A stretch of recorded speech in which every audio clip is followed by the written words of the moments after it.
Hi friends, இன்னைக்கு நம்ம hotel style vadacurry எப்படி சுலபமா வீட்டிலே செய்யறதுன்னு பார்க்க போறோம். வாங்க வீடியோக்குள்ள போகலாம். இது வரைக்கும் சேனலை சப்ஸ்கிரைப் பண்ணாதவங்க இந்த ரெட் கலர் சப்ஸ்கிரைப் பட்டனை பிரஸ் பண்ணிட்டு பக்கத்துல இருக்க பெல் ஐகானையும் கிளிக் பண்ணிடுங்க. அப்போதான் நான் போடுற வீடியோஸ் உங்களை தவறாம வந்து சேரும்.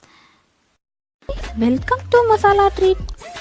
250 கிராம் பட்டாணி பருப்பு எடுத்துக்கலாம். இதுக்கு பதிலாக நீங்க கடலை பருப்பு கூட யூஸ் பண்ணிக்கலாம், இல்ல பாதி அளவு பட்டாணி பருப்பு பாதி அளவு கடலை பருப்பு கூட சேர்த்துக்கலாம். ஹோட்டல்ஸ்ல பட்டாணி பருப்பு தான் மோஸ்ட்லி யூஸ் பண்ணுவாங்க, அதனால நான் இன்னைக்கு பட்டாணி பருப்பு எடுத்திருக்கேன்.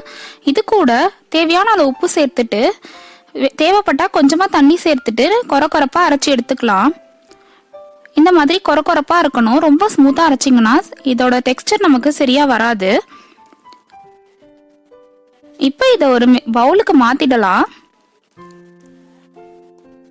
இப்ப சூடான எண்ணெய்க்குள்ள நம்ம கிள்ளி போண்டா மாதிரி போட்டுக்கலாம். நீங்க எண்ணெயில பொரிக்கிறதுக்கு பதிலா ஹெல்த்தியா வேணும்னா இட்லி பாத்திரத்துல கூட இத போட்டுட்டு நம்ம 15 to 20 நிமிஷத்துக்கு ஸ்டீம் பண்ணி எடுத்துக்கலாம். இப்ப பாருங்க, இது நல்லா லைட் பிரவுன் கலர்ல வந்துடுச்சு.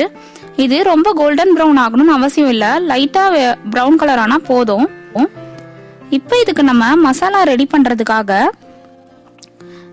2 ஸ்பூன் சோம்பு, 15 to 20 பல்லு பூண்டு, 2 துண்டு பட்டை எடுத்துக்கோங்க. அப்படி இல்லைன்னா பெரிய துண்டு பட்டை, 4-5 கிராம்பு, 1.5 இன்ச்சு இஞ்சி, 2 பச்சை மிளகாய். இதை மிக்சி ஜார்ல கொரப்பா அரைச்சிக்கோங்க. ஸ்மூத்தா அரைக்கணும்னு அவசியம் இல்லை.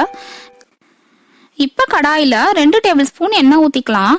எண்ணெய் காஞ்சதும் இதுல ஒரு 4 பிரிஞ்சி இலை சேர்த்துக்கோங்க. நான் இன்னைக்கு சேர்க்க மறந்துட்டேன், கடைசியா தான் சேர்த்திருக்கேன், நீங்க முதல்ல சேர்த்துக்கோங்க. இது கூட 2 பெரிய வெங்காயம் இல்லைன்னா 3 மீடியம் சைஸ் வெங்காயம் சேர்த்துக்கோங்க.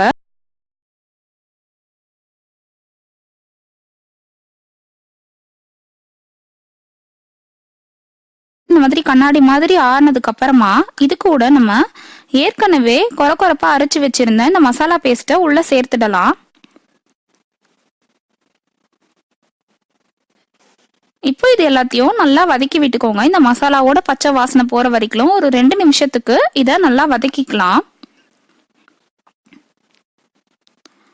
இப்ப இது கூட ஒரு கொத்து கருவேப்பிலை சேர்த்துக்கோங்க. நான் இதுக்கு முன்னாடி தான் பிரிஞ்சி இலை சேர்த்தேன், நீங்க எண்ணெய் காஞ்சதுக்கு அப்புறமாவே சேர்த்துக்கோங்க, அப்ப இன்னும் நல்லா வாசனை நல்லா வரும்.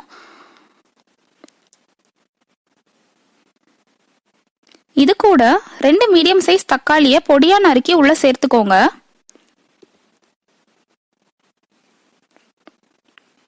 இப்ப இதுல 1/4 ஸ்பூன் மஞ்சள் தூள் சேர்த்துக்கோங்க. 1/2 ஸ்பூன் சாம்பார் மிளகாய் தூள் சேர்த்துக்கோங்க. காரம் அதிகமா வேணும்னா 1 ஸ்பூன் சேர்த்துக்கோங்க. இது வீட்டில் அரைச்ச சாம்பார் மிளகாய் தூள். இதுக்கு பதிலா நீங்க ரெட் சில்லி பவுடர் கூட யூஸ் பண்ணிக்கலாம். இது கூட 3 to 4 டம்ளர் அளவுக்கு தண்ணி சேர்த்துக்கோங்க. நல்லா தண்ணி அதிகமா வைங்க, ஏன்னா நம்ம வடை சேர்த்தனா தண்ணி மொத்தம் இழுத்துக்கும். இப்போ இதுல தேவையான அளவு உப்பு சேர்த்துக்கோங்க. நம்ம ஏற்கனவே போண்டா போடும்போது உப்பு சேர்த்துதான் மாவுல அரைச்சோம், இப்போ அதனால பார்த்து சேர்த்துக்கோங்க. இப்போ இத மீடியம் ஃப்ளேம்ல வச்சுட்டு ஒரு 5 நிமிஷம் மூடி போட்டு கொதிக்க விடுங்க. அப்பதான் வெங்காயம் எல்லாம் நல்லா வெந்து சாஃப்டா இருக்கும். இப்போ இது 5 நிமிஷம் ஆயிடுச்சு. இப்போ நம்ம ஏற்கனவே பொரிச்சு வச்சிருந்த இந்த போண்டாவை உதிர்த்து விட்டுக்கலாம். ரொம்ப உதுக்கணும்னு அவசியம் இல்லை, ஓரளவு கொஞ்சம் உதுத்தா போடும். இந்த மாதிரி உதுத்துட்டு இத உள்ள சேர்த்துருங்க.